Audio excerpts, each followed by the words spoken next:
করজোড়ে বন্ধনা মানতে দুঃখিত মঙ্গলক না আমি আমরা একটু বাইরে ছিলাম কাজ দিয়ে গেছে সেখানে আমি আর টাইম করতে পারিনি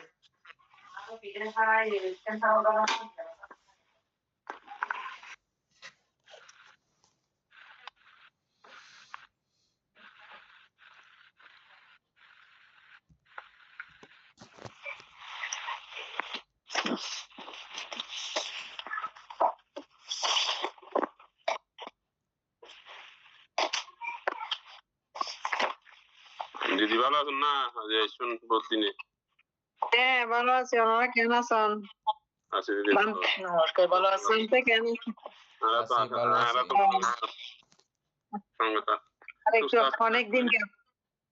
অনেকদিন গ্যাপ হয়ে গিয়ে সুস্থ আছেন তো আছি এখন মোটামুটি সুস্থ আছি সমস্যা নেই উপাসক আনার পেজ নাম্বার কত আছে কি আপায়ের সূত্র বদল হয়ে গেল ও আচ্ছা পায়াসি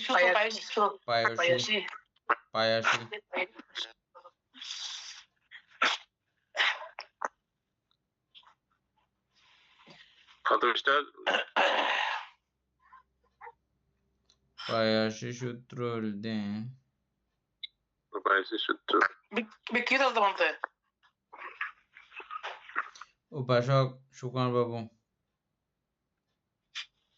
মহাবর্গের মধ্যে 10 নম্বর সূত্র হইবে মহাবর্গ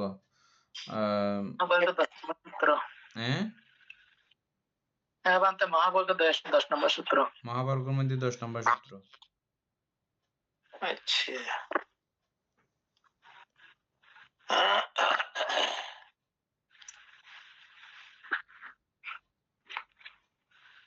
মহাবর্গ বানতে হঠাৎ ইন্দে মহাবর্গ হইবে থাকবে ইয়ার মধ্যে এপসত ত্রিপিটক পবিত্র ত্রিপিটক এপসের মধ্যে সূত্র পিটকের মধ্যে দীর্ঘনিকায় মহাবর্গ আর কি শিলাস্কন্ধ পর্বে মহাবর্গ আছে আর এবার পাশে টানলি 1 2 3 4 পাশে টানলি নিচে মিকা নয় পাশে টানিলি আল্লাহ মানতাম মঙ্গলক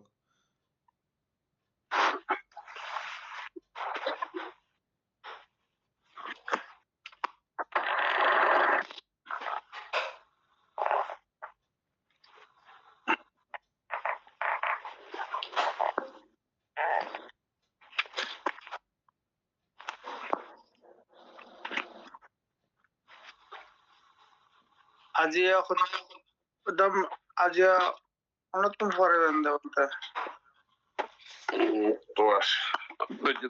আচ্ছা দীর্ঘনিকায় দ্বিতীয় খণ্ডের মধ্যে রে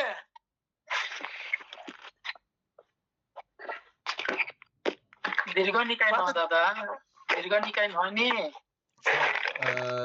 দীর্ঘনিকায়ের পরে এপসের মধ্যে দীর্ঘনিকায়ের পরে মহাবর্গ আছে শিলাস্কন্ধ পর্বে মহাবর্গ আছে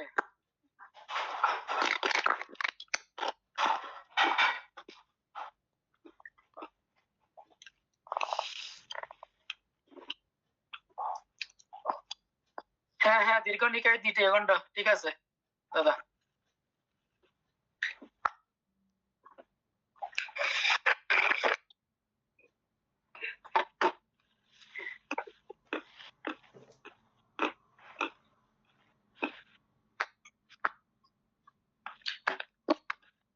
দুইশো এক নম্বর সূত্র 201 নম্বর সূত্র 201 নম্বর পৃষ্ঠা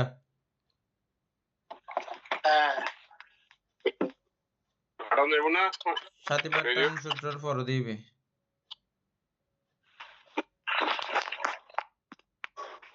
যারা হঠাৎ চলবেন না ফার্জের সময় লাগবে কেন করি আচ্ছা শুরু করেন পরে হঠাৎ পবিত্র ত্রিপিটক অ্যাপস আছে ত্রিপিটক অ্যাপস নো মধ্যে ওইয়া তো আছে মধ্যে সারিপুত্র তো আছে সারিপুত্রের মধ্যেও আছে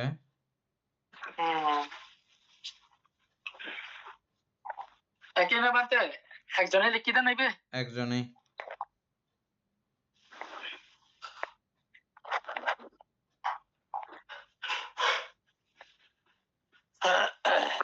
শিলভদ্র ভিক্ষু ব্যাকুম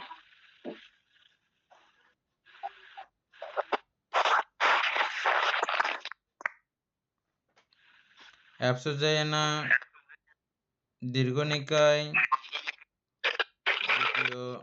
দীর্ঘনিকায় মহাবর্গ লেখা আছে এর মধ্যে ক্লিক করলে আইব দীর্ঘনিকায় মহাবর্গ লাস্ট সূত্র বলতে লাস্ট একদম 23 নম্বর সূত্র। এবে এনা বুঝা যাইতো না এরকম কোনো কিছু নাই এনে জাস্ট আমরা স্পিডে পড়ে যাই এমগই দিয়ে হ্যাঁ ঠিক আছে বলতে ন বুঝিবার কিছু নাই তবে এনে জানিবার দরকার আর কি আচ্ছা চলতে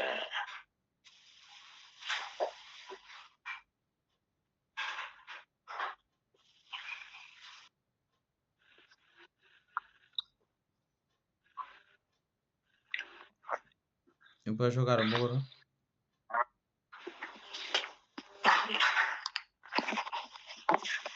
পায়াসী সূত্রান্ত।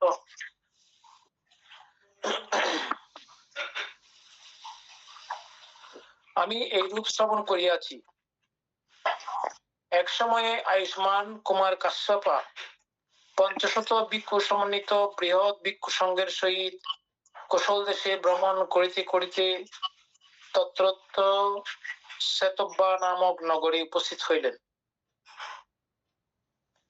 তিনি শ্বেতব্বার উত্তরে স্থিত সিংসপা বনে অবস্থান করতে লাগিলেন।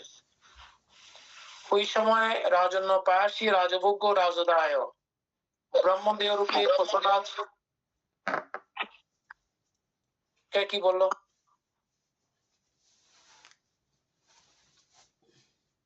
কোশলাজ পশেনদী কর্তৃক প্রদত্ত জনাকীর্ণ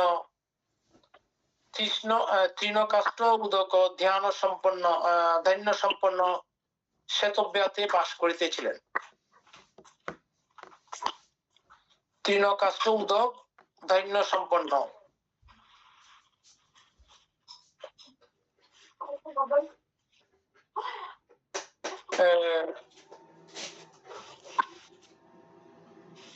এইখানে শ্বেতব্যা বলতে এটা কি বলতে শ্বেতব্যা একটা জায়গার নাম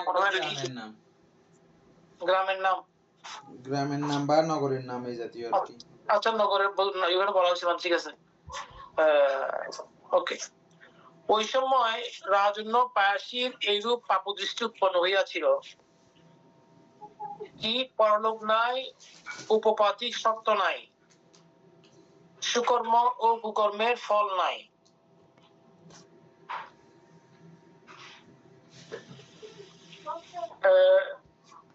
শ্বেতব্যার ব্রাহ্মণ ও গৃহপতিগণ শুনিলেন। গৌতমের শ্রাবক শ্রমণ কুমার কাশ্যপ পঞ্চশত ভিক্ষু সমন্বিত বৃহৎ ভিক্ষু সঙ্গের সহিত ভ্রমণ করিতে করিতে শ্বেতব্যা উপনীত হইয়া উহার উত্তরস্থ সিংসপ বনে অবস্থান করিতেছেন।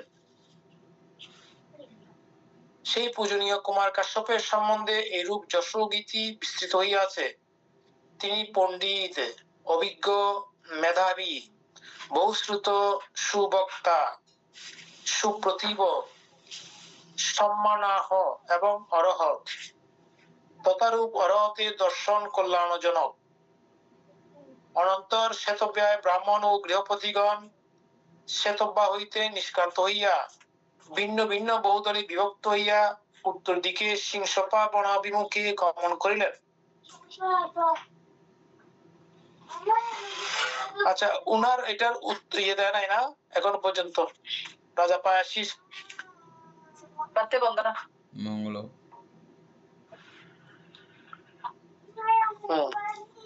ওই সময় রাজন্য পায়াসী দিবা বিশ্রামের নিমিত্ত প্রাসাদ উপরই গমন করিয়াছিলেন।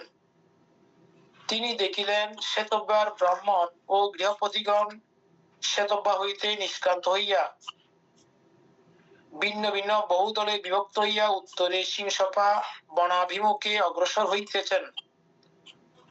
উহা দেখিয়া তিনি মন্ত্রীকে কহিলেন, মন্ত্রী, শ্বেতব্যার ব্রাহ্মণ ও গৃহপতিগণ কি নিমিত্ত এই রূপে সিংসপা বনাভিমুখে অগ্রসর হইতেছেন? উত্তরে মন্ত্রী তাকে সমস্ত কহিলেন।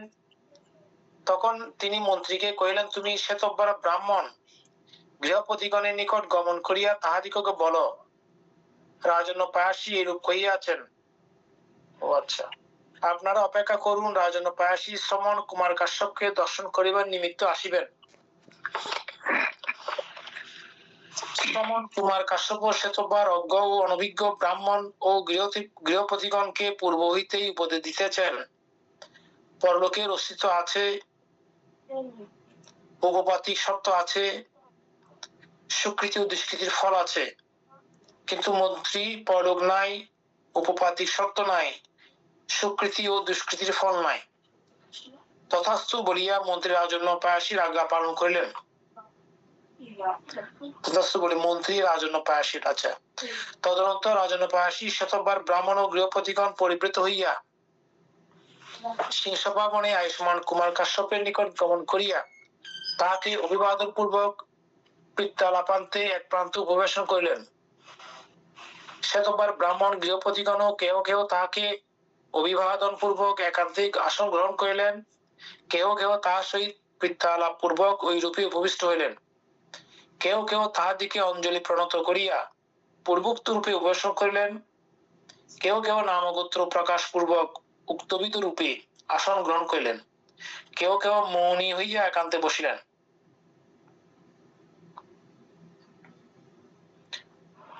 আচ্ছা, আসন গ্রহণান্তে রাজন্য পায়াসী আয়ুষ্মান কুমার কাশ্যপকে কহিলেন, হে কাশ্যপ, আমি এইরূপ মহৎ এইরূপ দৃষ্টি পোষণ করি, পরলোক নাই, উপপাতিক শর্ত নাই, সুকৃতি ও দুষ্কৃতির ফল নাই। হে রাজন্য, এরূপ মহৎ দৃষ্টি সম্পন্ন কাহাকে আমি দেখি নাই, এরূপ কাহারও কথা শুনিও নাই। কিরূপে ইহা বলা সম্ভব? পরলোক নাই, উপপাতিক শর্ত নাই, সুকৃতি ও দুষ্কৃতির ফল নাই। রাজন্য, এই বিষয়ে আমি আপনাকে প্রশ্ন করিব, আপনি ইচ্ছানুরূপ উত্তর দিন। রাজন্য, আপনি কি মনে করেন এই যে চন্দ্র সূর্য, ইহারা কি ইহলোকে অথবা পরলোকে? ইহারা দেব অথবা মনুষ্য?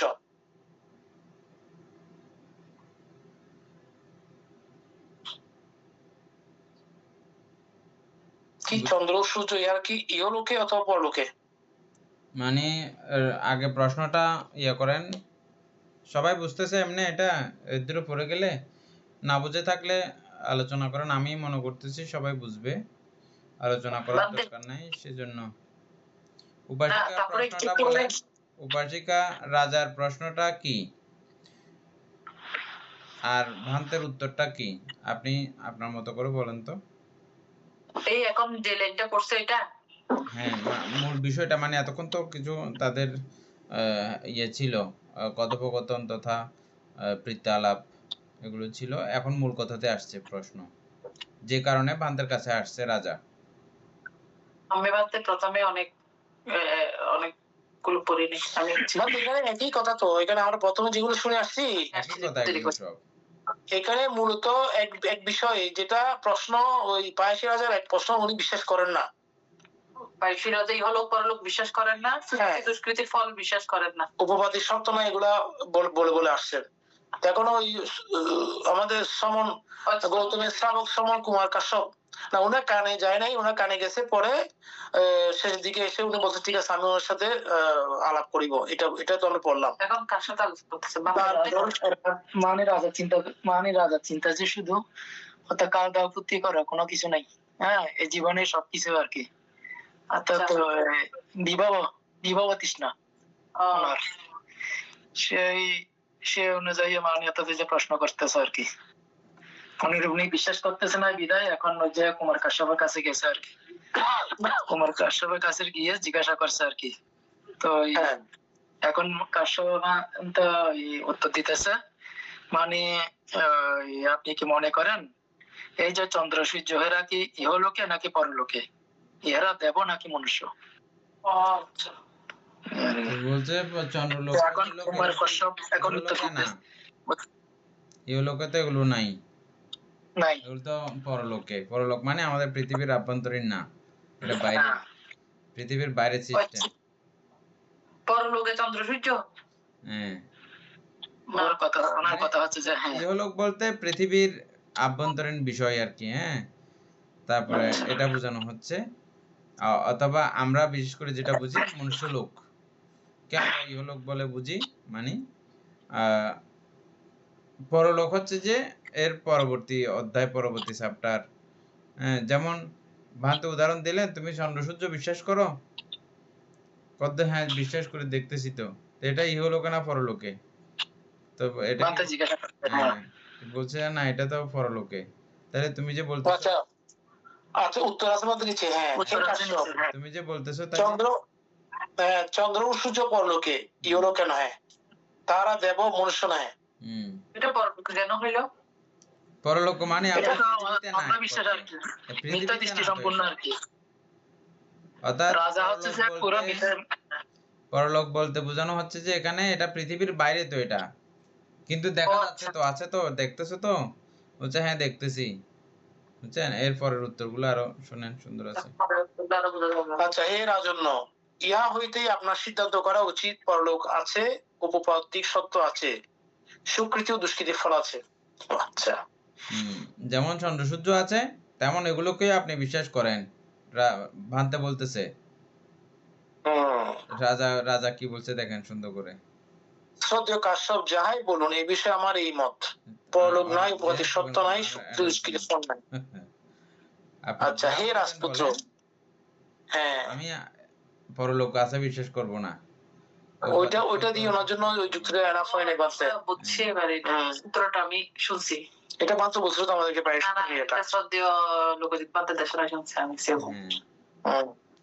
তারপর হে কাশ্যপ, প্রমাণ আছে ওখানে তো সংক্ষিপ্ত, এখানে তো বিস্তারিত ভাব সেটা কি। রাজপুত্র, কিরূপ প্রমাণ? শ্রদ্ধেয় কাশ্যপ, আমার মিত্র ও আমাত্যগণ ছিলেন, হ্যাঁ ঠিক আছে, রক্তের সম্পর্কযুক্ত জ্ঞাতিগণ ছিলেন, যাহারা প্রাণবধ করিতেন, অদত্তের গ্রহণ করিতেন, বেবিচার করিতেন, যাহারা মিথ্যাভাষী ছিলেন, যাহারা পিশুন ও পরুষ বাক্য উচ্চারণ করিতেন, তুচ্ছ প্রলাপে রত হইতেন, যাহারা লোভযুক্ত, যাহারা দেশযুক্ত চিত্ত ও মিথ্যা দৃষ্টি সম্পন্ন ছিলেন। কোন সময় তাহারা রোগগ্রস্ত হইয়া দারুণ দুঃখ প্রাপ্ত হইলেন। যখন আমি জানিয়াছি যে তাহাদের আর গোলাপের আশা নাই, তখন আমি তাহাদের নিকট গিয়া দুঃখ হইয়াছি।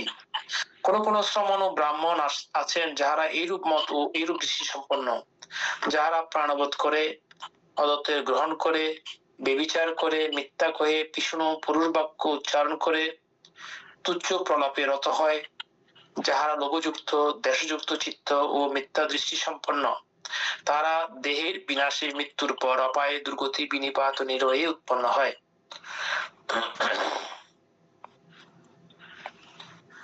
আপনারা প্রাণবোধ করিয়াছেন, অদত্তের গ্রহণ করিয়াছেন, বেবিচার করিয়াছেন, মিথ্যা করিয়াছেন, পিশুন পুরুষ বাক্য উচ্চারণ করিয়াছেন, লোভানুযুক্ত হইয়াছেন, দেশ দুষ্ট চিত্ত ও মিথ্যা দৃষ্টি সম্পন্ন হইয়াছেন। যদি আপনাদের ওই সকল শ্রমণ ও ব্রাহ্মণগণের বাক্য সত্য হয়, আপনারা মৃত্যুর পর দেহের বিনাশে অপায় দুর্গতি, বিনিপাত সম্পন্ন নিরয়ে উৎপন্ন হইবেন। মৃত্যুর পর দেহের বিনাশে যদি আপনার ওই রূপ দশাগ্রস্ত হন, তাহলে আমার নিকট আসিয়া কহিবেন, পরলোক আছে, উপপাদ্যের শর্ত আছে, সুখী দুষ্কৃতি ফল আছে। আমি আপনাদের প্রতি শ্রদ্ধাবান, আপনারা বিশ্বাসার্হ, আপনারা যাহার সঙ্গে দেখিবেন আমি তাহাই গ্রহণ করিব। যদিও তাহারা আমার অনুরোধ রক্ষা করিতে সম্মত হইয়াছিলেন, তথাপি তাহারা আসিয়া আমাকে কিছু কহেন নাই, কোন দূত প্রেরণ করেন নাই। এই প্রমাণের দ্বারা আমি বুঝিতে পারি পরলোক নাই, উপপাদ্যিক সত্য নাই, সুকৃত দুষ্কৃতির ফল নাই। বাবু বুঝছেন তো না? বুঝলে বলেন, এক কথায় দুই কথায়।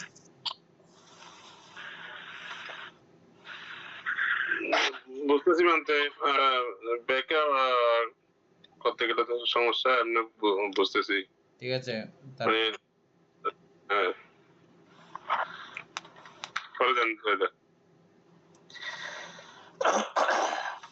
তাহলে হে রাজপুত্র, আমি আপনাকে প্রশ্ন করিব, আপনি ইচ্ছের উত্তর দিতে পারেন। রাজপুত্র, আপনি কি মনে করেন, মনে করুন আপনার কর্মচারীগণ কোন কুক্রিয়া শক্ত চোরকে ধৃত করিয়া লইয়া আসিয়া কহিল, দেব এই পুরুষ কুক্রিয়া শক্ত চোর।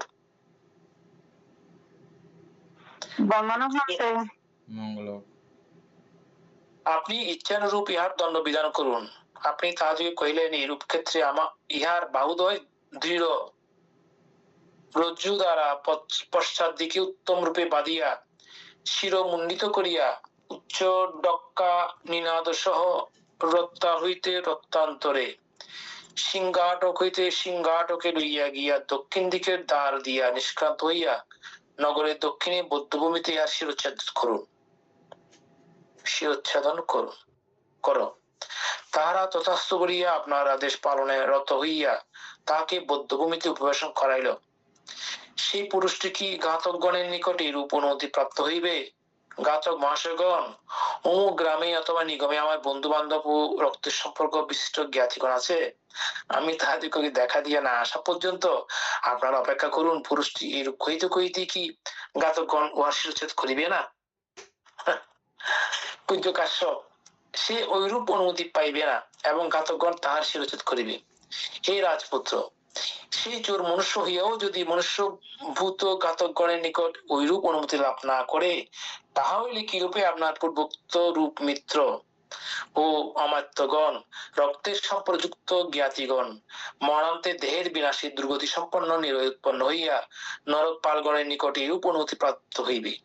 ঘাতক মহাশয়গণ, আমরা রাজন্য পায়ের নিকট গিয়া পরলোক আছে, উপবাতিক শর্ত আছে, সুকৃত দুষ্কৃতি ফল আছে, এই কথা তাহার নিকট জ্ঞাপন করিয়া না আসা পর্যন্ত আপনারা অপেক্ষা করুন।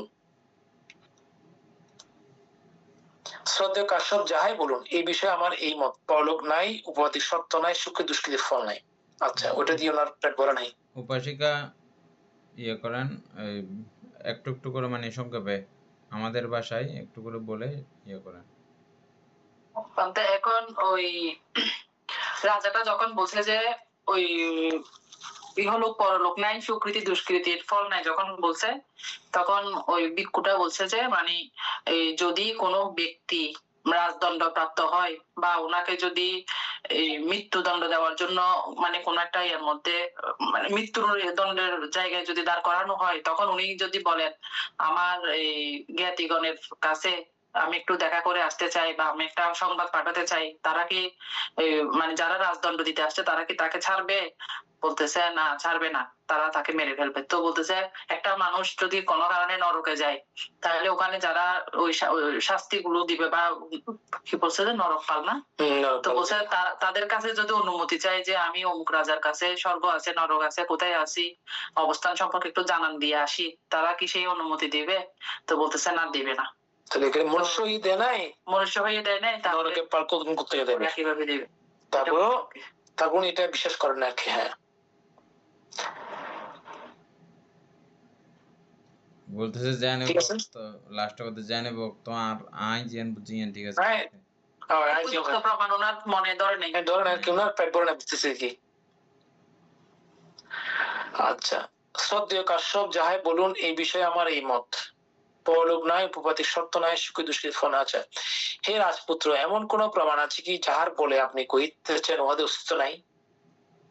আমার কাছে কি আরো কোনো কারণ আছে না? হে কাশ্যপ, প্রমাণ আছে। হে রাজপুত্র, কিরূপ প্রমাণ? শ্রদ্ধেয় কাশ্যপ, আমার মিত্র অমাত্যগণ ছিলেন রক্তের সম্পর্কযুক্ত জ্ঞাতিগণ ছিলেন, যাহারা প্রাণবোধ করিতেন না, অদত্তের গ্রহণ করিতেন না, বেবিচার করিতেন না, যাহারা মিথ্যাবাসী ছিলেন না, যাহারা পিছনে পরুর বাক্য উচ্চারণ করিতেন না, তুচ্ছ প্রলাপে রত হইতেন না, যাহারা লোভযুক্ত ছিলেন না, যাহারা দেশ দুষ্টচিত্ত ও মিথ্যা দৃষ্টি সম্পন্ন ছিলেন না। কোন সময় তাহারা রোগগ্রস্ত হইয়া দারুণ দুঃখপ্রাপ্ত হইলে, যখন আমি জানিয়াছি যে তাহাদের আরোগ্য লাভের কোনো আশা নাই, তখন আমি তাহাদের নিকট গিয়া এইরূপ কহিয়াছি। আচ্ছা, এটুকু বোঝা যাচ্ছে না? এটা আমরা ভেঙে ভেঙে বুঝে দিলে স্কিপ করে ফেললে হয়ে যাবে। হ্যাঁ, সবার জন্য ভালো হয় আর কি, কারণ পুরোটা একসঙ্গে না। এখন হচ্ছে যে যারা শীল পালন করছে, ভালো মানুষ ছিল, অপরাধ করে নাই, তাদের কথা বলতেছে, তাদের কাছে জিজ্ঞেস। হ্যাঁ, পঞ্চশীল যথাযথ পালন করছে, তারা মিথ্যা কথা। তোমরা তো স্বর্গে যাবার কথা, মানে সন্ন্যাসীদের মতে বা বিভিন্ন ব্রাহ্মণদের মতে তোমরা স্বর্গে যাবার কথা। আসলে তোমরা যদি স্বর্গে যাও, আমাকে এসে একটু বলবা যে স্বর্গ ঠিক আছে, যে এটা ঠিক, আমরা দেখে আসছি। হ্যাঁ, কিন্তু আমি তাদেরকে এরকম বলছিলাম, তারা আসে নাই, আমাকে বলে নাই। তো যেহেতু বলে নাই, সেহেতু আমি কিভাবে বিশ্বাস করবো? সেজন্য আমি বিশ্বাস করতেছি না। ভাবিকেও জিজ্ঞেস করছি, পুণ্যবানকেও জিজ্ঞেস করছি, কেউ আমার কাছে এসে বলে নাই।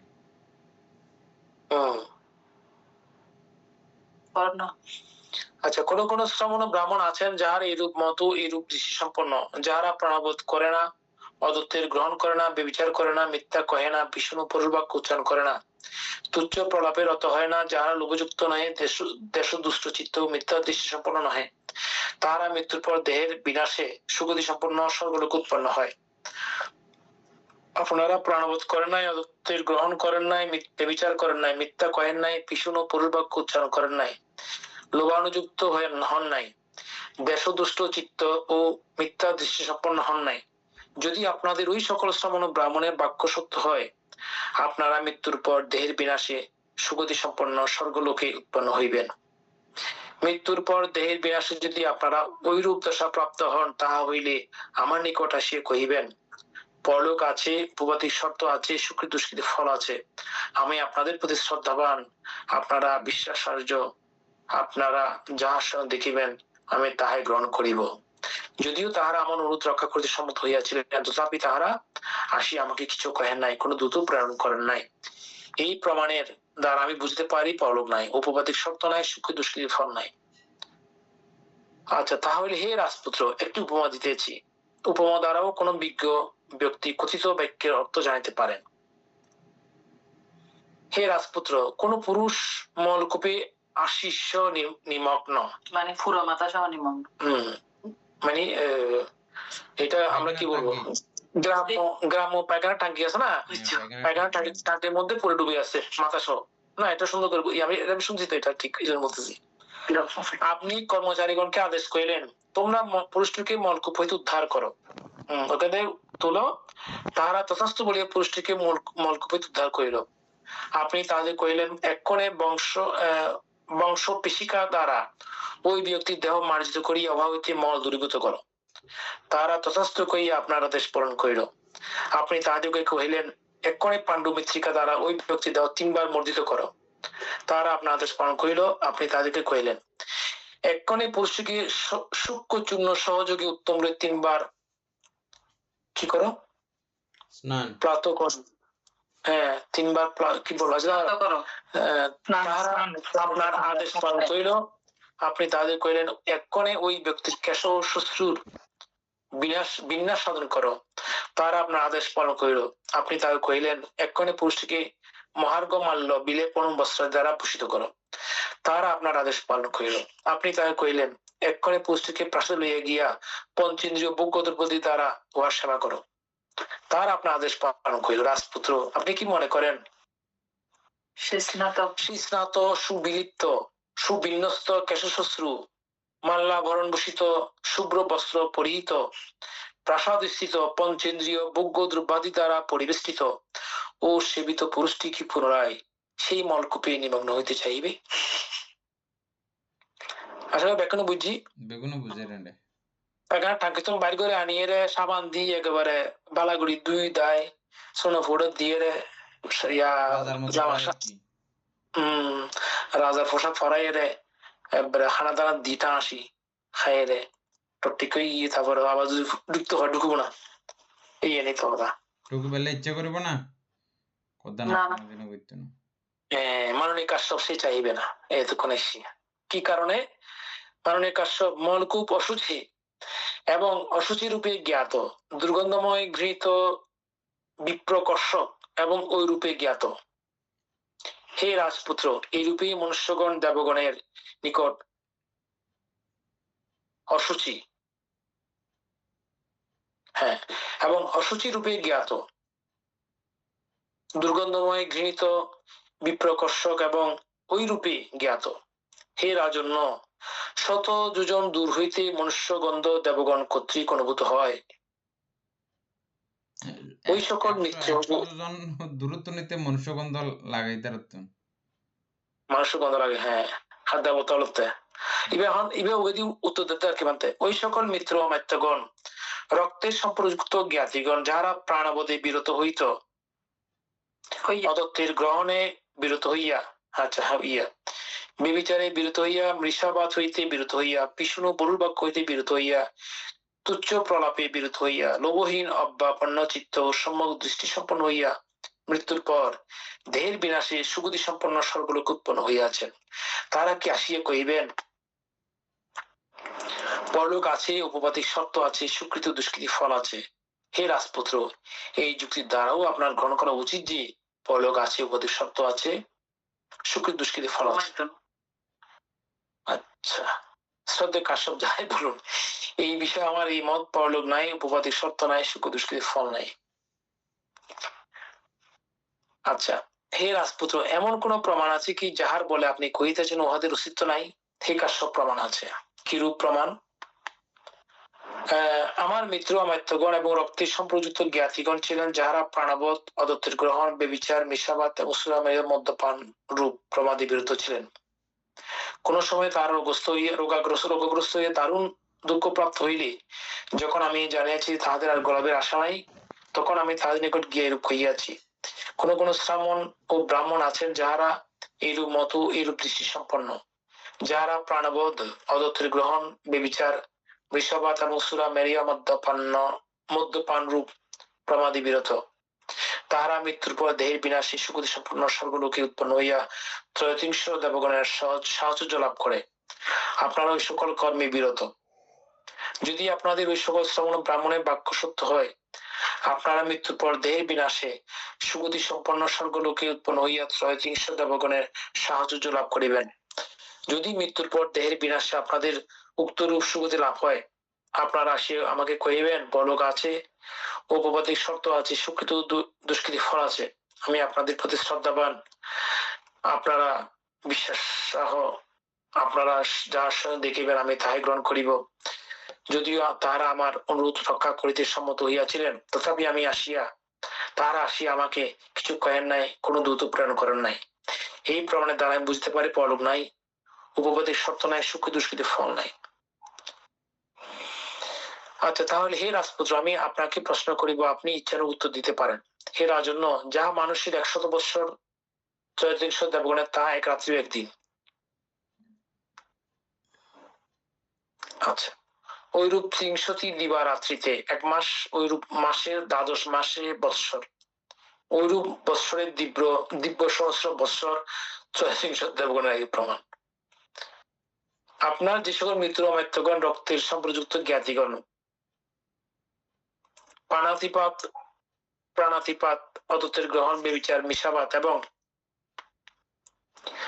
সুরাপান হইতে বিরত ছিলেন, তাহারা মৃত্যুর পর দেহের বিনাশে সুগতি প্রাপ্ত হইয়া স্বর্গের ত্রয়োতিংশ দেবগণের সন্নিধানে পুনর্জন্ম লাভ করিয়াছেন। যদি তাহাদের মনে হয় আমরা 2 অথবা 3 রাত্রি দিবা দিব্য পঞ্চেন্দ্রিয়ভোগ্য বস্তুতে লিপ্ত ও লীন হইয়া বিহার করিয়া লই, পরে আমরা রাজন্য পায়াসীর নিকট গিয়া জ্ঞাপন করিব পরলোক আছে, উপবাদিক শর্ত আছে। তারপর ওইখানে ওনারা চাচ্ছেন কি আমরা 2 অথবা 3 রাত্রি চিন্তা করতে আসছি মাত্র এত যাবো, 2-3 দিন আমরা থাকি, এই বুক বিলাসে আমরা একটু থাকি, তারপর যাবো আর কি। কিন্তু ওই ততক্ষণে তো শেষ। পরলোক আছে, উপদেশ সত্য আছে, সুকৃতি দুষ্কৃতি ফল আছে। তাহারা কি আসে কইবেন পরলোক, উপদেশ সত্য, সুকৃতি ও দুষ্কৃতি ফল আছে? অবশ্য নয়, তার বহু পূর্বেই আমাদের মরিয়া যাবার কথা। কিন্তু পূজ্য কাশ্যপকে কে কহিল ত্রয়োতিংশ দেবলোক আছে অথবা ত্রয়োতিংশ দেবগণ এরূপ দীর্ঘায়ু? আমরা কাশ্যপের কথা বিশ্বাস স্থাপন করি না। এখন বলতেছে যে ওইরকম আয়ু, বলতেছেন যে এটাও আমরা বিশ্বাস করি না। হ্যাঁ, আচ্ছা, তাহলে বিশ্বাস কি করে? হে রাজন্য, যেরূপ জাত্যন্দ পুরুষ কৃষ্ণ ও শুক্র পদার্থ নীল, পীত, লোহিত, মঞ্জিষ্ট বর্ণ বিশিষ্ট পদার্থ দেখিতে পায় না, সম বিষম দেখিতে পায় না, যেরূপ জাত্যন্দ পুরুষ কৃষ্ণ, মানে এটার জাতীয়ভাবেই অন্ধ ইতারা অন্ধ, হ্যাঁ, সম বিষম দেখিতে পায় না, নক্ষত্র চন্দ্র সূর্য দেখিতে পায় না। সে যদি কৃষ্ণ ও শুক্র পদার্থ নাই, কেহ দেখিতে পায় না। আধা মানুষের যদি হয় দেখি চন্দ্র সূর্য নাই, তুইতে আধা আমরা বিশ্বাস করছিলাম না হনদিন। ঠিক আছে, তো কিন্তু কেহ উহা দেখিতে পায় না। নীল, পীত, লোহিত, মঞ্জিষ্ট বর্ণবিষ্ট পদার্থ নাই, কেউ ওই সকল দেখিতে পায় না। সম বিষমনে নক্ষত্র চন্দ্র সূর্য নাই, কেউ ওই সকল দেখিতে পায় না। আমি উহা জানি না ও দেখিতে পাই না। অতএব উহার অস্তিত্ব নাই। রাজন্য পুরুষটি ঐরূপ কহিলে কি তাহার বাক্য যথার্থ হইবে? হে কাশ্যপ, তাহা হইবে না। আপনি যে সকল পদার্থের উল্লেখ করিয়াছেন তাদের অস্তিত্ব আছে এবং তাহাদের দর্শকও আছে। আমি উহা জানি না ও দেখি না, অতএব উহার অস্তিত্ব নাই। এরূপ কহিলে উহা যথার্থ উক্তি হইবে না। হে রাজন্য, সেরূপই আপনি জাত্যানদের ন্যায় প্রতীয়মান হইতেছেন। উফ, যেহেতু আপনি কহিতেছেন, হ্যাঁ, খুব গালাগালি করতেছে এখন কিন্তু শুদ্ধ ভাষায়। যেহেতু আপনি কহিতেছেন, পূজ্য কাশ্যপকে কে কহিল ত্রয়োতিংশ দেবলোক আছে অথবা ত্রয়োতিংশ দেবগণ এরূপ দীর্ঘায়ু? আমরা কাশ্যপের ওইরূপ কথায় বিশ্বাস স্থাপন করি না। হে রাজন্য, আপনি যেরূপ মনে করিতেছেন সেরূপ মাংস চক্ষু দ্বারা পরলোকের দর্শন সম্ভব নয়। হ্যাঁ, হে রাজন্য, সে সকল শ্রমণ ও ব্রাহ্মণ অরণ্যে শব্দহীন সুদূর বনপ্রস্থে বাস করেন, তাহারা তথায় অপ্রমত্ত, উৎসাহ সম্পন্ন ও দৃঢ় সংকল্প হইয়া দিব্য চক্ষু লাভ করেন। তাহারা অমানুষী বিশুদ্ধ দিব্য চক্ষু দ্বারা ইহলোক পরলোক এবং উপপার্থিব সত্য দর্শন করেন।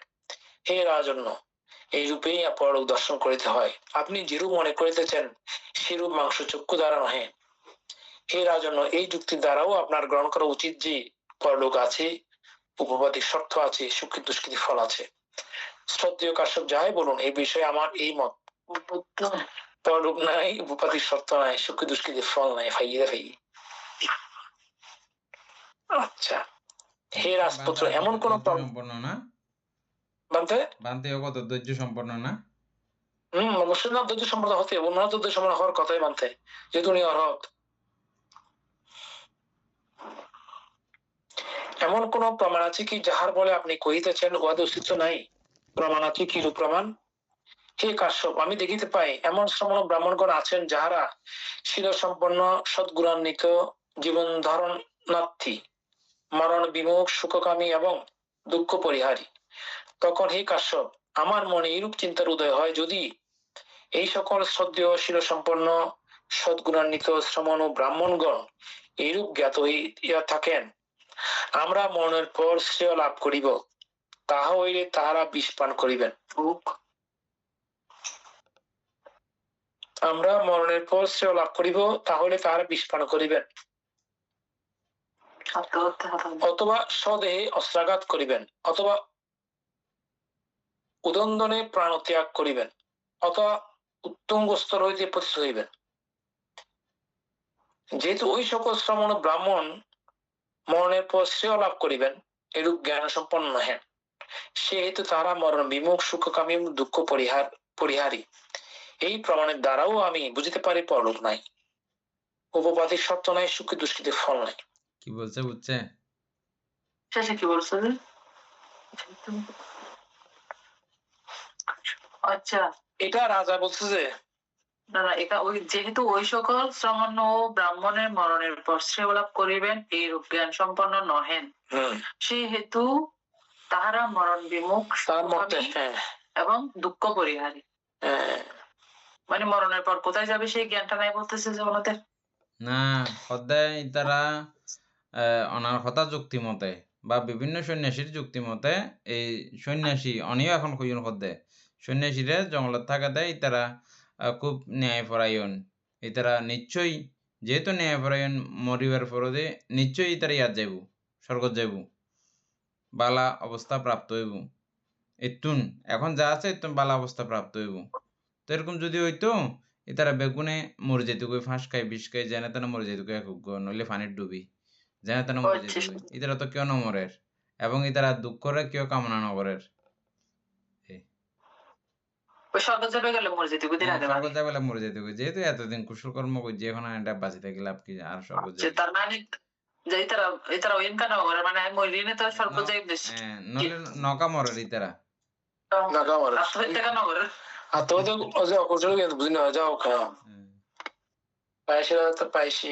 তাহলে হে রাজপুত্র, একটি উপমা দিতেছি, উপমা দ্বারাও কোন বিজ্ঞ ব্যক্তি কথিত বাক্যের অর্থ জানিতে পারেন। হে রাজন্য, অতীতকালে জনৈক ব্রাহ্মণের 2 পত্নী ছিল। এক পত্নীর 10 অথবা 12 বর্ষ বয়স্ক পুত্র, অপরা আসন্ন প্রসব গর্ভিণী। এই সময়ে ব্রাহ্মণের মৃত্যু হইল। তদনন্তর ব্রাহ্মণের পুত্র মাতার শপথ নিয়ে কহিল, ভবতী, ধনধান্য রজত অথবা স্বর্ণ যাহা কিছু আছে সকলেই আমার, ইহাতে আপনার কিছুই নাই। আমার পিতার উত্তরাধিকার আমায় অর্পণ করুন। এরূপ উক্ত হইলে সেই ব্রাহ্মণ কুমারকে কহিল, বৎস, আমার প্রসবকাল পর্যন্ত অপেক্ষা করো। যদি পুত্র সন্তান হয় তাহারও এক অংশ হইবে, যদি কন্যা হয় সে তোমার পরিচারিকা হইবে।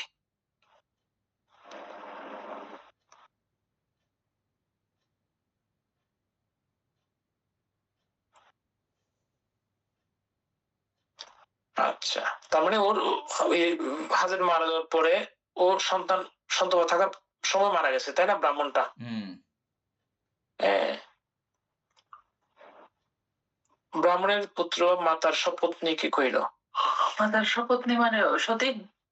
সতীন তো পরিচারিকা মানে তো ইয়া না, বিয়ে করবে যে? পরিচারিকা মানে শুধু বিয়ে করবে এটাও বুঝতে লাগবে না, সেবিকা জাতীয় হবে আর কি, সেবা করবে। আচ্ছা, ছেলে হইলে এক অংশ পাবে বাবার ভাগ, আর না হলে অপেক্ষা করতে বলছে করবে। আচ্ছা আচ্ছা। দ্বিতীয়বার ব্রাহ্মণ কুমার বিমাতাকে কহিল, ভগবতী, ধনধান্য রজত অথবা স্বর্ণ যাহা কিছু আছে সকলে আমার, ইহাতে আপনার কিছুই নাই। আমার পিতার উত্তরাধিকার আমায় অর্পণ করুন। দ্বিতীয়বার ব্রাহ্মণী কুমারকে কহিল, বৎস, আমার প্রসবকাল পর্যন্ত অপেক্ষা করো। যদি পুত্র সন্তান হয় তাহারও এক অংশ হইবে, যদি কন্যা হয় সে তোমার পরিচারিকা হইবে। তৃতীয়বার ব্রাহ্মণ কুমার বিমাতাকে পূর্বোক্ত রূপ কহিলে, ব্রাহ্মণী গর্ভে পুত্র অথবা কন্যা আছে তাহা জানিবার নিমিত্ত অস্ত্র গ্রহণ পূর্বক কক্ষাভ্যন্তরে প্রবেশ করিয়া স্বীয় গর্ভ বিদীর্ণ করিল। ওহো, এইরূপে সেই মূঢ়া জ্ঞানহীনা নারী অনবহিত হইয়া দায়াদের অন্বেষণে স্বীয় জীবন গর্ভোদন সমস্তই নষ্ট করিল। বুঝছেন কি উদাহরণ সঙ্গে কি কোনটা দিছে? অপেক্ষা না করিয়া ও আগে পুত্র আছে কিনা দেখার জন্য দেখতে গিয়ে পুরো নিজেও মরে গেল। ওইটাই সে নিজে নিজে করছে, এটা নিজে নিজে এটা একটা উদাহরণ দিছে। হ্যাঁ, উদাহরণ দিছে। নিজে নিজে করছে বলতে করছে তো না, উদাহরণ দিছে যে এটা উদাহরণ দিছে। আচ্ছা, হ্যাঁ, এইরূপে সে মূঢ় জ্ঞানহীনা নারী অনবহিত হইয়া দায়াদের অন্বেষণে স্বীয় জীবন গর্ভোদন সমস্ত নষ্ট করল। ঠিক আছে, হ্যাঁ। এইরূপে হে রাজন্য, আপনি অনবহিত হইয়া পরলোকের অন্বেষণে স্বীয় নির্বুদ্ধিতা ও জ্ঞানহীনতার জন্য বিনষ্ট হইবেন। হে রাজন্য, শীলবান ধার্মিক শ্রমণ ব্রাহ্মণগণ যা অপরিপক্ক, তার পরিপক্কতা সাধনের প্রয়াসী হন না। যাহা অপরিপক্ক তাহা পরিপক্কতা সাধনের প্রয়াসী হন না, তাহারা জ্ঞানী এবং পরিপাকের প্রতীক্ষায় থাকেন। মানে যতক্ষণ একদম পুরো পরিপূর্ণভাবে ফাঁকার অপেক্ষায় থাকেন, আর ফাঁকা নার মধ্যে গন্ডগোল না করে, আর আকাশের মধ্যে গন্ডগোল না করে। আচ্ছা, ওই ব্রাহ্মণগণ যাহা অপরিপক্ক তাহার পরিপক্কতা সাধনের প্রয়াসী হন না, হতে পারে না। এখনো ফাঁকা করি ইউনরা ঠাঁচায় ফাঁকা পেলে তিন নসাই উপযুক্ত। আচ্ছা আচ্ছা, হ্যাঁ, ঠিক আছে। এই অপেক্ষা করে ন্যাচারাল হতে থাকবে না, অপেক্ষা করে আর কি। আচ্ছা, প্রয়াসী হন না, আচ্ছা, অপেক্ষা করতে হবে। হ্যাঁ, ঠিক আছে, অপেক্ষা প্রয়াসী, তাহলে তাদের ফাঁকা পেলে চাই দেয়। ঠিক আছে। শীলবান ধার্মিক শ্রমণ ও ব্রাহ্মণগণের জীবনের প্রয়োজন আছে। ওই সকল শ্রমণ ও ব্রাহ্মণগণের আয়ু যতই দীর্ঘ হয় ততই উহা অধিগত রূপে পূর্ণ প্রসূ হয়।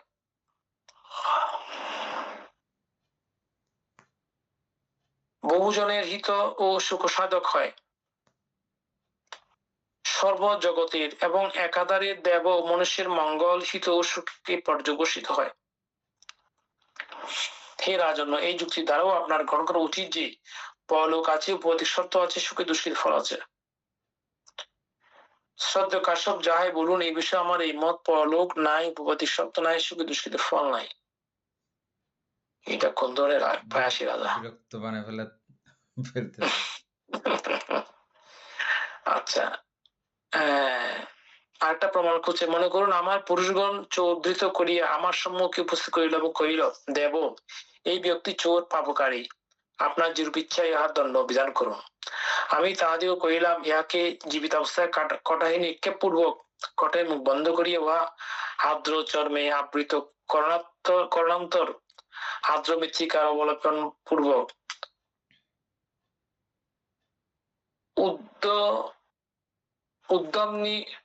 উদ্দামনরূপরি রক্ষা করিয়া অগ্নি প্রজ্বলিত করো।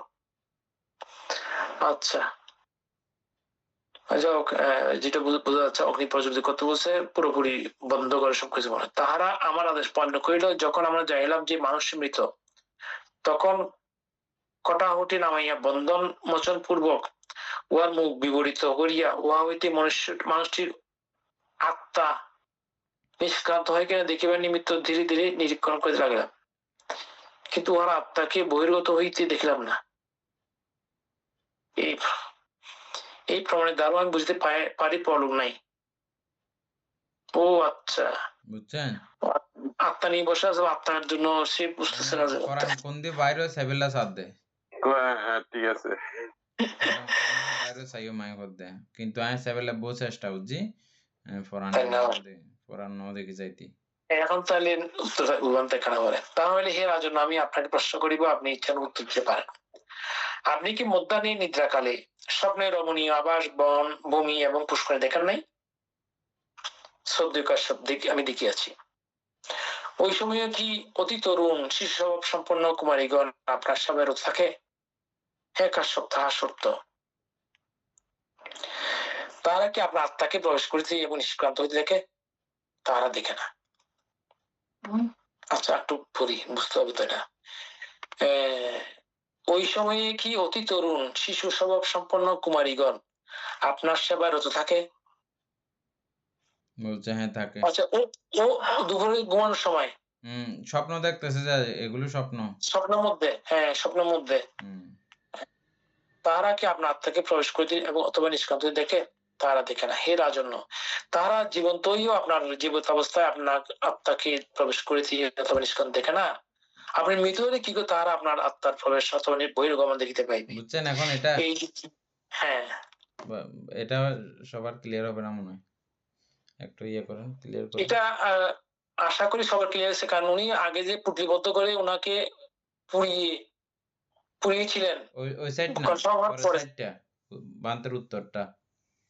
ও বান্তের উত্তরটা, হ্যাঁ বান্তের উত্তর বলা হচ্ছে কি যদি ওই রাজা কে বলছে যে আপনি যদি দুপুরে যখন ঘুমান তখন আপনার স্বপ্নের মধ্যে বিভিন্ন রমণী, বন, ভূমি অথবা কোনো পুষ্করণী গুলো দেখেন কিনা? বলছে হ্যাঁ দেখি। তখন বলছে ওই দেখার মধ্যে কোন শিশু সব সম্পূর্ণ কোনো কুমারীগণ আপনার সেবা করেন কিনা? হ্যাঁ করে। ওরা সেবা করার সময় আপনার আত্মা যে আছে এটা প্রবেশ করছে বের হচ্ছে, এটা কি দেখে? ও বলছে দেখে না। হ্যাঁ কেমনে বুঝলো? দেখলে তো বলতো, সেই জন্য বলতে আর কি। আত্মা আমরা তো কেউ দেখি না যে সামনে ঢুকতেছে বের হচ্ছে। হ্যাঁ এটা তো স্বপ্নের মধ্যে একখানা হয়। অর্থাৎ গুমজার রাজা এডে সে খাটোর মধ্যে গুমজাবের সময় এটা সেবক সেবিকা 2 জন আছিল বা 4 জন আছিল। 2 জন গুমজার দে বিচের বা কিছু কেন করে। হ্যাঁ, রাজার মধ্যে গুমার মধ্যে স্বপ্ন দেখতে দে ওই ইয়াদ গিয়ে ওই এটা আরেকখান বাগানত গিয়ে এটা বেড়ার গুড়ের এটা আরেক কাণ্ড কীর্তন চলের। এই যে গিয়ে এটা রাজা ইন যাইবার সময় হতে তারা দেখে না, এটা 2 জন বইয়ে সাথে সেবা করি বলে তারা দেখেল না, কোথা নাই তারা তো না দেখে। বুঝুন কিলে না দেখে আর ওই এরকম সিস্টেমের কারণে ওই যেন যাইতে না দেখে, ইন্দিও যাইতে না দেখে আর কি। মনিবে না যাত দে স্বপ্নের মধ্যে যেন মনিবে যার গো এটা ঠিক আছে। আচ্ছা, তখন উত্তর দিলে কি তারা জীবন্ত হইয়া আপনার জীবিত অবস্থা আপনাকে আপনার আত্মাকে প্রবেশ করে দিয়ে অত নিষ্কান্ত দেখে না। আপনি মৃত হইলে কি তাহারা আপনার আত্মার প্রবেশ অথবা বহির্গমন দেখিতে পাইবে? জমাতা না দেখে মরিলে কেন করে দেখিব? এই যুক্তি দ্বারাও আপনার গ্রহণ করা উচিত যে পরলোক আছে, উপরতি সত্য আছে, সুকৃতি ও দুষ্কৃতির ফল আছে। এখনো যাই বলুন এই বিষয়ে আমার এই আর বিশ্বাস করবো তো হে কাশ্যপ, মনে করুন আমার পুরুষগণ চোর ধৃত করিয়া আমার সম্মুখ উপস্থিত করিল এবং কহিল, দেব এই ব্যক্তি চোর পাপকারী, আপনার যে ইচ্ছা ইহা দণ্ড বিধান করুন। তোমরা তুলাদণ্ডের সাহায্যে জীবিত অবস্থায় পুরুষের দেহভার পরীক্ষা পূর্বক ধনুর্গুণের দ্বারা তাহার শ্বাসরোধ ও তাহাকে হত্যা করিয়া পুনরায় তুলাদণ্ডে তার ভার পরীক্ষা করো। তাহারা আমার আদেশ পালন করিল। জীবিত অবস্থায় মানুষটি লঘুতর, মৃদুতর এবং অধিকতর সুস্থ ছিল। মৃত অবস্থায় সে গুরুতর, পূর্বাপেক্ষা অনম্য এবং দুর্বহ হইল। এই প্রমাণের দ্বারা আমি বুঝতে পারি পরলোক নাই, উপদেশ সত্য নাই, সুকৃতি ও দুষ্কৃতি ফল নাই। একটি বৈদেশিক উপমা দ্বারাও কোন বিজ্ঞ ব্যক্তি কথিত বাক্যের অর্থ জানিতে পারে। হে রাজপুত্র, মনে করুন কেউ তুলাদণ্ডে সর্বদিন ব্যাপী উত্থাপিত আদিত্য প্রজ্বলিত জ্বলন্ত আভাযুক্ত লৌহ গোলকের ভার নির্ণয় করিল। পরে ওই গোলক শীতল নির্বাপিত হইলে তুলাদণ্ডে উহার ভার পরীক্ষা করিল। গোলকটি কোন সময় লঘুতর, মৃদুতর এবং অধিকতর নমনীয় হইবে আদিত্য প্রজ্বলিত অবস্থায় অথবা শীতল নির্বাপিত অবস্থায়। শ্রদ্ধেয় কাশ্যপ, গোলকটি যখন তেজ ও বায়ু সহগত আদিত্য প্রজ্বলিত আভাযুক্ত তখনই লঘুতর, মৃদুতর এবং অধিকতর নমনীয় হইবে। গোলকটি যখন তেজ ও বায়ু সহগত নহে, যখন ও শীতল নির্বাপিত তখনই গুরুতর, পূর্বাপেক্ষা অনম্য এবং দুর্বহ হইবে।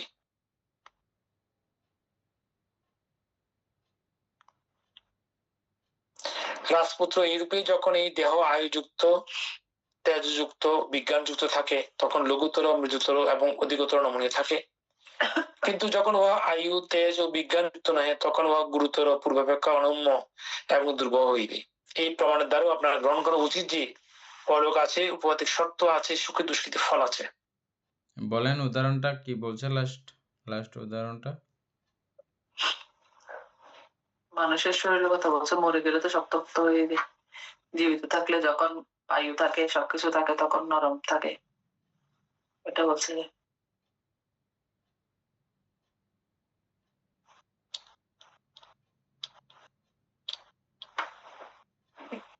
এটা না হতে চারিদা তোর কথা। উপাসক, এটা আবার করুন তো, আবার বুঝছেন আপনি? বুঝলে বুঝাই বলেন।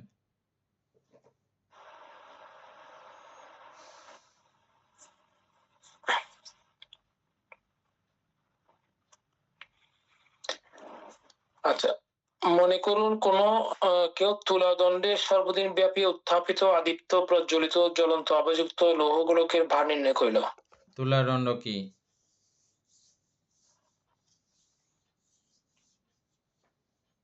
এই দাড়িপাল্লা। দাড়িপাল্লা বানতে। এখানে কিসের বার ওজন করতেছে? কি ওজন করতেছে তুলাদণ্ড দ্বারা? লৌহ গোলকের। লৌহ গোলক আর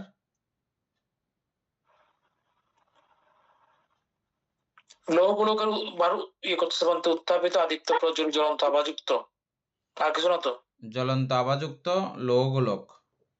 ওই লৌহ গোলকটাকে করতেছে আর কি, বলতে ওই ওজন করতেছে, আগুন দিয়ে জ্বালাইছে আর কি। ওজন করতেছে একবার গরম অবস্থায়, একবার ঠান্ডা অবস্থায় মানে। হ্যাঁ, পরে ওগুলো শীতল নির্বাপিত হলে তুলাদণ্ডে ওহার ভার পরীক্ষা করলো। গোলকটি কোন সময় লঘুতর, মৃদুতর এবং অধিকতর নমনীয় হইবে আদিত্য প্রজ্বলিত অবস্থায় অথবা শীতল নির্বাপিত অবস্থায়। এটা কোন সময় হচ্ছে লঘুতর, মৃদুতর এবং নমনীয় হবে। এটা কি গরম থাকা অবস্থায় না ঠান্ডা অবস্থায়, এটা বলা হচ্ছে। ঠান্ডা অবস্থায়। গরম থাকা অবস্থায় এটাকে যেমন তেমন বানানো যাবে, এটা হবে, নরম করা যাবে, এটা সেটা করা যাবে। কিন্তু যখন ঠান্ডা হবে এটা শক্ত হয়ে যাবে। শ্রদ্ধেয় কাশ্যপ, গোলকটি যখন তেজ ও বায়ু সহগত আদিত্য প্রজ্বলিত আভাযুক্ত তখন লঘুতর, মৃদুতর এবং অধিকতর নমনীয় হইবে। মানে নরম করন যাব, নমনীয় মানে নরম করন যাব, এতে যা ইচ্ছা করন যাব। গোলকটি যখন তেজ ও বায়ু সহগত নহে, যখন শীতল নির্বাপিত তখনই উহা গুরুতর, পূর্বাপেক্ষা অনম্য এবং দুর্বল হইবে। যখন ঠান্ডা হবে তখন এটা শক্ত হবে, এটাকে করা, হ্যাঁ, মানে শক্তটাকে নরম করা সম্ভব নয়। এই রূপে যখন এই দেহ আয়ুযুক্ত, তেজযুক্ত, এটা বায়ুযুক্ত হবে, আয়ুযুক্ত না, এই দেহ বায়ুযুক্ত, তেজযুক্ত, বিজ্ঞানযুক্ত থাকে, তখন লঘুতর, মৃদুতর এবং অধিকতর নমনীয় থাকে। হ্যাঁ। যখন মানুষের জীবন থাকে আর কি, এটা বলা হচ্ছে এখানে। কিন্তু যখন উহা আয়ু, তেজ, বিজ্ঞানযুক্ত নয়, মানুষের মৃত্যু হয়, তখন উহা গুরুতর, পূর্বাপেক্ষা অনম্য এবং দুর্বল হইবে। এই প্রমাণের দ্বারা ও আপনার গ্রহণ করা উচিত যে পরলোক আছে, উপদেশ শর্ত আছে, সুখে দুষ্কৃতি ফল আছে। তাও তো বোঝা কি মনে হয়? না না আরো বহুত না না না না, আরো বহুত আছে তো, আজকে শেষ তো হয়, তাহলে হইতি। না, এখন আজকে শেষ। যেটুকু পর্যন্ত নিব একটু পান্তে বুঝাই দেন পড়িব। এবার আর বুঝো না বাংলা চলে আর কারি কিন্তু লগে লগে ইয়া করে ইয়ারা ক্লিয়ার করে করে চলে আসছিলাম। এখন লাস্টের যে উদাহরণ বলতে কদের লোয়ার গোলকীয় নরে তুলাদণ্ড দিয়ে মাপি চাইলেও বা বিভিন্নভাবে ইয়া করলেও তুলাদণ্ডর ব্যাপারে কিল্লে সিয়েন তো বুঝি বড় নইলে আমি মতে ও আদি দে ওগো উদাহরণ দিয়ে দেওয়ান্তে ওগো বোমা দিয়ে দে হয়তো বড় দ্বারা কোন বিজ্ঞ ব্যক্তি কথিত বাক্যের অর্থ জানিতে পারেন। এই রাজপুত্র মনে করুন, এটা উদাহরণ দিয়ে দেবেন যোগ্য। মনে করুন উদাহরণ দিয়ে দে, মানে কেউ তুলাদণ্ডে সর্বদিন ব্যাপী উত্থাপিত আদিত্য প্রজ্বলিত জ্বলন্ত আবেয়ুক্ত লোহগুলোকে ভার নির্ণয় করিল। ভার নির্ণয় করিল।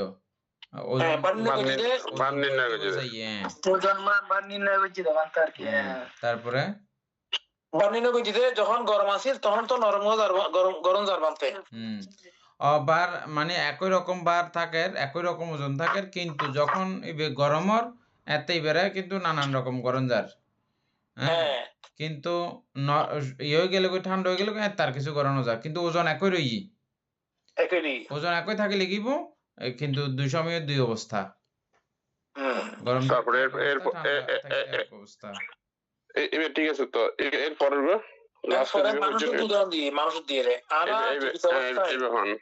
জীবিত অবস্থায় আর কি আছে, যখন বায়ু থাকে আর তেজ থাকে, মানে উষ্ণতা শীতলতা এই যে চাহিদা থাকে আর কি, তখন তো আর শরীর জিকে মনে হয় লাগানো যায়, মুভিং গরম যায়।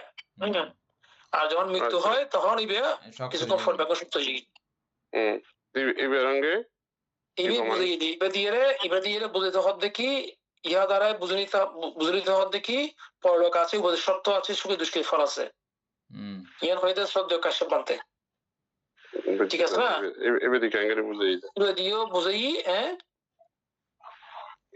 বুঝাই দে, অর্থাৎ এটা পঞ্চবিজ্ঞানী তো অন্তরিত হয়ে গেলে দেহ সোজ হয়ে যাই, শক্ত হয়ে যাই, এই বিজ্ঞানের অবস্থা বা চিত্ত সন্ততির অবস্থা যেটা ই হয়ে যাই, দেহ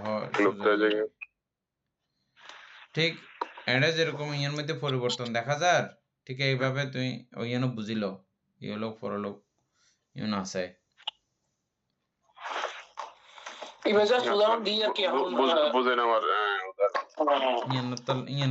তুমি বুঝিল আর কি। যাই হোক, তো নবুঝিলে কি বা আলোচনার সমস্যা শেষ কি হবে বুঝিলেই বনে ধর্মদান। ঠিক আছে, ধর্মপ্রাণ প্রিয় উপাসক উপাসিকা বৃন্দ, আর উপাসক যদিবাবু এবং পাপড়ি বড়িতে রাজিয়ে শুভ বিবাহ বার্ষিকী উপলক্ষে আমরা ক্লাসের পক্ষ বেগুন পক্ষত্তন আমরা আশীর্বাদ এবং মৈত্রী নির্জরণ করি। তারার দেবদেবীর সংসার বলা চলে, স্বামী স্ত্রী উভয় যখন ধার্মিক হয়, উভয় যখন শীলবান হয়, গুণসম্পন্ন হয়, ইনরকদে দেবদেবীর সংসার। কিছু কিছু থাকে প্রেত এবং প্রেতনির সংসার থাকে, তার স্বামীও দুশীল দুরাচারী, স্ত্রীও দুশীল দুরাচারী এবং খুবই কুকর্মে লিপ্ত থাকে দুজনেই, এদের প্রেত এবং প্রেতনির সংসার। আবার কিছু কিছু আছে দেব এবং প্রেতনির সংসার, জামাই খুব ধার্মিক, বউ অধার্মিক, এরকমও কিছু সংসার থাকে। এবং কিছু কিছু আছে যে বউ খুব ধার্মিক, জামাই অধার্মিক, এরকমও কিছু সংসার আছে। ইউনুলদে দেবী এবং প্রেত সংসার। তো সবচেয়ে সুখর হয়, স্বস্তির হয় ইউনুলদে দেবদেবীর সংসার। আর কোন বেগুন অশান্তির, কারণ একজন এই পথর একজন এই পথর হইলে অশান্তি হয়ে যায়। তবে গুণ খুব খুব বেশি গুণসম্পন্ন হইলে বিশাখা জাতীয় গুণসম্পন্ন আর কি। বিশাখা যেন এবার শ্বশুর বাড়ির ব্যাক মানুষ হরে, শুধু শ্বশুর বা জামাই ন, পুরো বংশটিয়ে বেগুণরে ধর্মজ্ঞানে জ্ঞানী হয়েছে, নানান কলা কৌশল, নানান জ্ঞান ও গম্ভীরতার মধ্য দিয়ে না হয়েছে। তো এরকম আরও চেষ্টা করতে পারি। স্বামী যদি ব্যতিক্রম থাকে, নানানভাবে এই ধর্মচর্চার মাধ্যমে পরিবর্তন গড়ি বললে, এবং স্ত্রী যদি ব্যতিক্রম থাকে চেষ্টা করিতে একজন প্রথমে নিজে হইতে পারলে অন্যজনেরও গড়িতে পারে। কিন্তু আর উপাসক এবং উপাসিকা তারা দুজনের মধ্যেই, এবং এটা যারা ওনারা ক্লাস করেন অধিকাংশই ওনারার দেবদেবীর সংসার, প্রায়ই ওনারা উভয়জনেই ধর্মপূর্ণ কাজের মধ্যে লিপ্ত এবং যুক্ত থাকেন। তো যাই হোক, আর এই কারণে আজ ধন্যবাদ এবং কৃতজ্ঞতা পুণ্যদান করির, কারণ উপাসক এবং উপাসিকার কারণে আমরা বহুভাবে উপকৃত বেগুনেই। তো যেমন এই ক্লাসের উদ্ভব বা উৎপত্তি লগ্নর যে সূচনা লগ্নর যারা কার্যক্রম আছিল, তারার মধ্যে অন্যতম হইল উপাসিকা। অভিধর্ম বানতে আর অভিধর্ম পর্যন্ত এই কথাগান বাড়িয়ে উপাসিকার। তো যার কারণেই আর এই ক্লাস আজিয়ে পর্যন্ত আজও চলমান। তো আর সকলের পক্ষতুন আর উপাসক উপাসিকার নিরুক দীর্ঘায়ু এবং ধর্মময় পুণ্যময় কুশলময় জীবন যাতে অতিবাহিত হয় এবং অচিরেই যেন নির্বাণ সাক্ষাৎ করিতে পারে, এইরূপ পুণ্যদান করে আর বেগুনের পক্ষতুন আশীর্বাদ। এতক্ষণ পর্যন্ত আমরা ধর্মচর্চা করিবার ফলে যে পুণ্যরাশি অর্জিত হই, এই পুণ্যরাশি অনন্ত চক্রবালবাসী সত্যগণের দান করির, গুরুবান্তিথি করে দান করির, এবং মাতা পিতা গণরে আত্মীয় স্বজন জ্ঞাতিবর্গ বেগুনের এই পুণ্যরাশি দান করির। এবং যারা আমরা এইভাবে প্রতিনিয়ত ধর্মচর্চায় সহযোগিতা করি আসুন গরণ ওনার বেগুন দান করির, এবং যারা আমরা প্রতিনিয়ত চারিপ্রত্যয় দানে সহযোগিতা করেন ব্রহ্মচার্য জীবন অতিবাহিত করি বললে এই তার করি এই পুনরাশি দান করির। এবং এই পুনরাশির কাছে আমরা বেগুনই প্রার্থনা করছুম নির্বাণ লাভ করা অবধি অসৎ ব্যক্তি মূর্খ ব্যক্তি পাপ মিত্রের সংসর্গ লাভ নগরী সদা সর্বদা জ্ঞানদোষী কল্যাণ মিত্র সংসর্গ লাভ করি ইত্যাদি এরকম সাধু সংকল্প পোষণ করে আজকের মতো ক্লাস এর মধ্যে সমাপ্ত করলাম। সাধু সাধু সাধু ও কাশা বন্না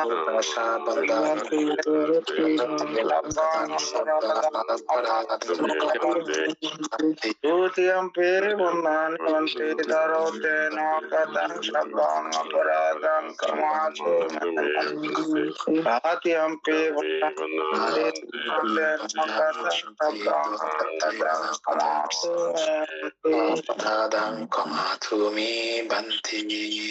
সাধু অভিবাদনশীলচ্চ নিচ্ছং বদ্ধপচৈনো চত্বরো ধম্ম বদ্ধন্তি আয়ুর্ন সুখং বলং আয়ুরোগ সম্পত্তি সগ্গ সম্পত্তি মেব চ অথো নিব্বান সম্পত্তি ইমেনা তে সমিজ্জতো তে।